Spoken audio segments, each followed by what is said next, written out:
The views expressed are not necessarily those of KSCJ and Powell Broadcasting Company. This program is not intended to replace the advice of doctors or other clinical providers. Consult with your practitioner to ensure the proper course of action for you. Welcome to When Things Aren't Going Well on AM 1360, FM 94.9 KSCJ. This program is dedicated to your mental health wellness and brought to you by Family Services, a United Way partner agency. Here's your host, Art Silva. Good morning and welcome to When Things Aren't Going Well. This show is all about your mental wellness and how you can help yourself navigate the daily highway of life. Our show is brought to you by Family Services and an anonymous sponsor. Family Services is the outpatient agency of Boys and Girls Home and is a United Way partner agency serving the Siouxland community. Joining me today from Family Services are my friends Brenda Geisinger and Rosie Strunk.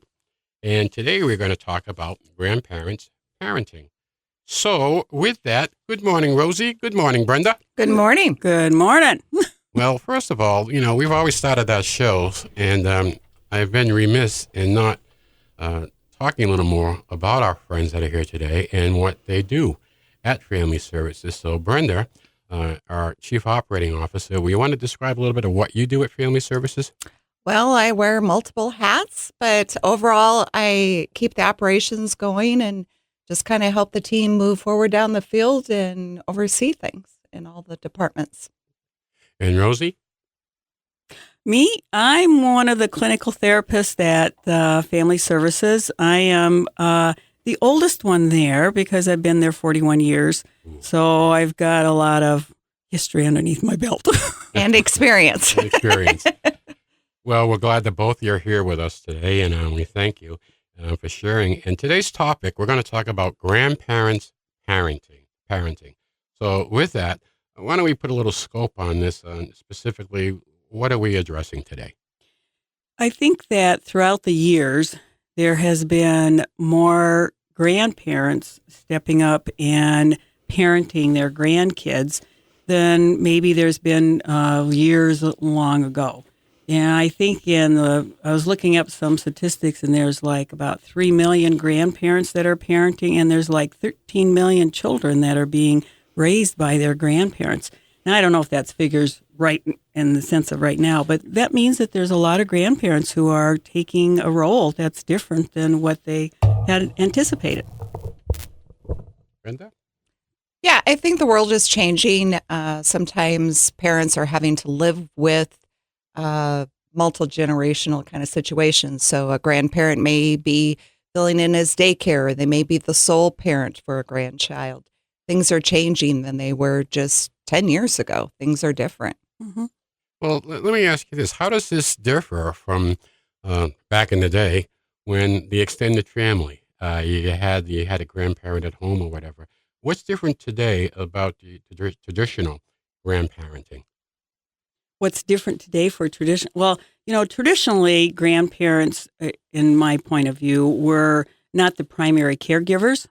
Are the ones who are disciplining and doing those kinds of daily kinds of routines. It's more years ago, it was like, come over to grandma's house and we'll have fun, and then they leave. And now there's a difference where grandparents are moving into having grand families, or kinship care is what they call it, also where they're doing more of the primary caregiving, in a sense, for their grandkids. Has the change in our society prompted this growth? Well, our society is changing in lots of different ways, and I think that moving into a grand family, there are circumstances that tend to happen, like their children either have mental health issues, are incarcerated, maybe substance abuse, their deployment. There's a lot of different types of things that are happening that create having a different grandparenting role. Very, very interesting. I think most of us traditionally grow up with, you got grandma, grandpa, and they were kind of like temporary help that would step in, and they had a different set of rules that you could play by. But now it seems like the grandparents, and I know in the agency I've seen grandparents come in with the kids, and a lot of times they're the last resort. And we're lucky to have grandparents taking on this role. But do you see more of that? Do you see it more in adolescence? Do you see it more with younger kids, or right across the board? I think that it's across the board. And I just want to, honor the grandparents that are able to do this because, there's different stages of when we are growing in our age. And sometimes when we're with younger children or even teenagers, it takes a little different energy than when we are, as a grandparent. And if we're in that primary care position in a sense. And so I just want to honor those grandparents who are out there who are doing this in any capacity because it's a different kind of world out there with kids. They're learning things a whole lot differently than what we had when we were growing up. The extended family, what's happened there? Have you seen a deterioration? The aunts, the uncles, the grandparents, does distance obviously impact that? I'm just wondering, what are you seeing? Because I think with the dual working families and all the stress, the pressure and the stress, and from the people that I know that are grandparents that are parenting, like you said, it varies. Different stories from everybody. Some's out of need, and the need differs. Mm-hmm. So I'm just wondering, what's the root cause? How do you get upstream on this kind of deal? I'm not sure if I quite understand what your question is and the root cause of the grandparent parenting. I mean, what can we fix? What can we fix? Where is the problem?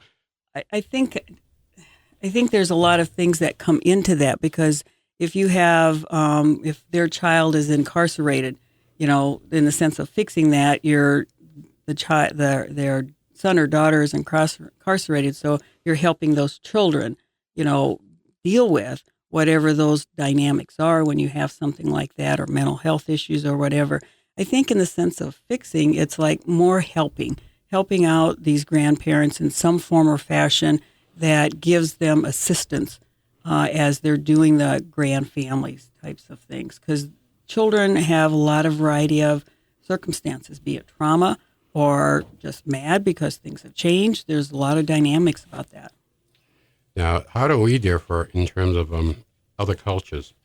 That extended grandparent family is really part of that nuclear family in a lot of cultures, where the grandparents live in the house, live with the family, and come along. And I assume, I don't know for sure, if they pick up parenting roles in doing that. So would you count those people in that same category, those grandparents in the same category as the people you see? I don't know if I would say one's more positive or whatever, because you don't want to negate, from what a grandparent who is doing, and it's not a multicultural thing. You got to, I think that there's positives in a lot of different ways. I think that multiculturally, that there is a level of we know that there's assistance. We know that there's people who are helping. Children recognize that their grandfather or great-grandfather or grandmother are there to help them. Okay, interesting. Brenda, your experience. Brenda, you're a grandparent. I am a grandparent. Very proud grandma. Okay. I think, as Rosie was saying, things are changing. And to be a grandparent is different today than it was years ago. And some are still very traditional. I am more of a traditional grandparent. My grandchild is a distance away. So I do the visits and I get to bake the cookies and run and play, but I get to send them back home.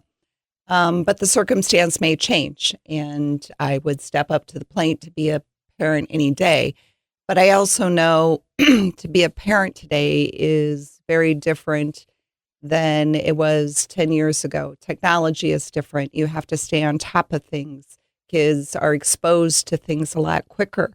And to understand all of that, it takes a lot of energy and a lot of communication. And when you're older, you get tired. I like to go to bed around 9:30. And when you have a child that wants to stay out till midnight, it's exhausting. You worry and are they going to get home safe?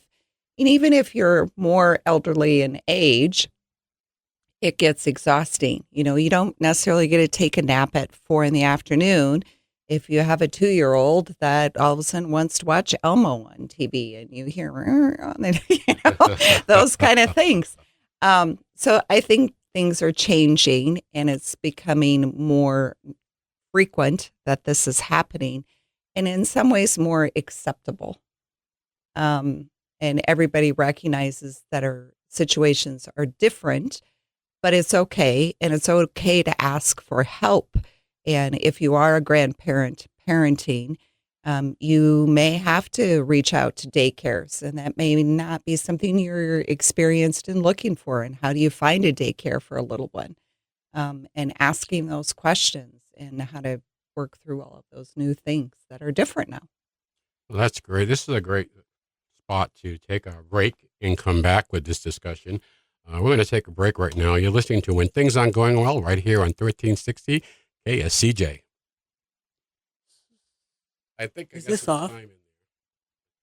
Let's face it, that happens to all of us. However, the pandemic has compounded all of our lives and activities. Even the simplest tasks seem harder. Hi, I'm Brenda Geisinger, the Chief Operating Officer at the Boys and Girls Home and Family Services. Family Services is a United Way partner agency serving children and families of our community, and we're here to help. If you'd like to learn more about Family Services, please contact us via email, website, Facebook, or phone Mary Pickens. At Family Services, we change lives. Welcome back to When Things Aren't Going Well on KSCJ. Here's Art Silva. Good morning. Welcome back to When Things Aren't Going Well. I'm here with my friends from Family Services, Brenda Geisinger and Rosie Strunk. And today our topic is when grandparents parenting. So we spent the first half of our show talking about some situations where the grandparents are in that situation of parenting. A lot more going on today. Rosie quoted us some numbers. I was amazed at 13 million grandparents are parenting in the country. That's quite a number. And it is a little different than it was before. Little societal changes. We have some culture changes where families, grandparents in the family take a different little role. But bottom line is a lot of grandparents are parenting today. And we want to talk about this half of the show, what we can do to help them. Where can they get help? What do we need to be sensitive to about their role in their situation? So with that, I'll open it up. Rosie, you want to help us with that? Well, some of the grandparents that I work with, when they start to have their grandfamilies, that part of what they're struggling with is developing a routine. And one of the things that I encourage them to do is develop their routine, because whatever routine the children have had before is just going to be different. So one of the things that I encourage them to develop a routine, if they have younger children or kids in school, to go and connect with teachers and get educated on what their grandchild is doing in school. Because many times kids will come home and they'll share things and grandparents aren't aware of stuff. So talking to the teachers is extremely important. I think Brenda had said earlier about looking at childcare, because I think grandparents need to have some breaks too. They need to have their time where they get rest and leisure time and also relaxation. So childcare, reaching out for different childcare kinds of things. There's also the county extension office has a grandparent class that you can go and take and do some get some support from other people who are also in the grandparenting position. So it can be a group process that can help them look at things. But, a lot of it is, and then the discipline is developing a routine, figuring out the discipline that you do. Because when you're just having them there for a fun time with grandpa and grandma, you don't really use discipline in the same way. Different set of rules. Yeah. So it's like You want a cookie, doesn't work. No, right. I don't want to do that chore today, Grandma. And grandmas might go, okay, I'll do it. But then that's taking them out of your routine. So discipline is also a part of figuring out how to do that. And sometimes, you need to go, either the children or the grandparents might need extra help. So they might need to go see a therapist, or maybe taking a parenting class that can help them kind of, regroup themselves as to what might be helpful for children nowadays, in a sense. Do you see grandparents that are in this situation due to the fact they come to you because they think their child might need some help, their grandchild is experiencing, they're noticing that their grandchild is experiencing a change in behavior. Do you see grandparents that come in like that, Brenda? I think sometimes that can be the impetus of the conversation. The grandchild may not be adjusting well, and it's a big shock to them, or the expectations are different than what they're used to. Grandpa and grandma may have very set rules, and they may have not had that in the past. Or it could be vice versa. They were in a very structured, maybe an abusive situation, and now they're in a very loving, caring environment. It could be very different. It's a different household. And so their grandchild may be struggling with that and come for help. And that opens up the dialogue of making the family heal and come together as a functioning family and a routine and a schedule. And what are those roles and relationships going to be? As Rosie mentioned, and I have mentioned, routines are critical, and also understanding what's going on. I know for myself, math today is very different when I was in school. I can't even begin to understand it. But just knowing those little differences and having that conversation, and maybe having your grandchild help you understand what they're going through in their world, will help that communication get better and stronger. But again, it's helping each other and reaching out when you need the help, whether you as the grandparent are feeling overwhelmed or depressed or really anxious about the changes, or the grandchild is needing help. Either one, it doesn't really matter as long as you're reaching out and asking for help and support. Very interesting. When you kind of go back to that and you're looking for that type of support, does physical ability come into play with the grandparents? Yes, it comes into play. And I think that that's one of those challenging types of dynamics for grandparents. And depending upon your age, you may be a grand family when you're 50 compared to a grand family when you're 60-some. And so it's really important for grandparents to physically take care of themselves and get their rest, relaxation, and whatever they need to do in regards to their physical care. When they're taking care of their physical care, then they're able to help, whatever they need to for the children. I do want to piggyback on something that Brenda had said. Technology is a big part of the world these days, and many times grandparents are not tuned into technology. And I have suggested to grandparents to have the children teach them, and then also get educated on themselves, with themselves in different ways, because technology is the world right now for kids. And many times grandparents are going, they push a button, all this comes up, or this. And so I think that's a big area, too, for grandparents to become more aware of. Well, that's one thing you hear a lot in common from grandparents. I got to get my grandkid over here to fix this for me. Or get my phone hooked up or whatever. That's right. So that's a real good point how the grandchild Yes. can help the grandparent. Yes. The technology. Don't leave home without your grandchild. That'll get you. They know things more than what we sometimes do. It's amazing. But let me ask you this. Do grandparents have an area to go for their respite? You mentioned the Woodbury County has a grandparents. There's something there. Are there the support services for grandparents? I know that Woodbury County Extension Office they have a class, in a sense. I'm not sure of, maybe some churches might have some support groups for grandparents, in a sense. They can, sometimes they'll develop them themselves by the connections that they have through church or other organizations, because I think support is really important. And they might go to, I want to call it the senior center, but it's not called that, Active Generations. Yes, they might be doing some things too that can be helpful. Yeah.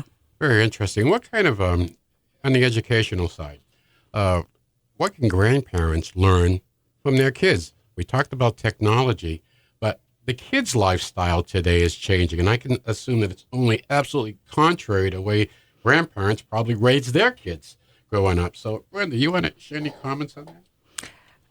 It's a fast-paced world, and to keep up, sometimes you just have to recognize you can't. And again, it's talking to your grandchild and just having that open communication. When you talk about technology, there's good use of technology, and then there's some very, very scary things. And reaching out and getting that information, clothing styles. What's acceptable today may be very different than what was acceptable before. And finding a common ground of what you both are comfortable with. Some grandparents may not be comfortable with the tummy showing, and you have to have a conversation and come to an agreement and a resolution to some of those things. It's definitely a different world, but that doesn't mean you can't navigate it together if you both talk and listen. Listening is key. Isn't that so many things we do? That communication process is so important. And I think, this has been a real interesting discussion today. Rosie, I want to thank you for sharing your expertise. Brenda, always, it's great. Folks, anything you want to talk about on a topic you'd like us to go over, please give us a call at 293-4900. That's Family Services, 293-4900. We always talk about every week about a little sense of humor and how humor is good for your mental health. So here's your humor of the day. A lady noticed her husband standing on the bathroom scale, sucking in his stomach, thinking he was trying to weigh less with this maneuver. So she commented, "I don't think that's going to help." And he said, "Sure it does. It's the only way I can see the numbers." Okay, folks, it's always been great. We want to thank you for listening in. Give a shout out to Jan Dewar. Jan's there every week. And we also want to give a shout out to all the grandparents who are parenting. You're special people. Join us next week here on KSCJ when things aren't going well. We'll see you next Saturday morning. Happy trails to you until we meet again. Happy trails to you. Keep smiling until then. Happy trails.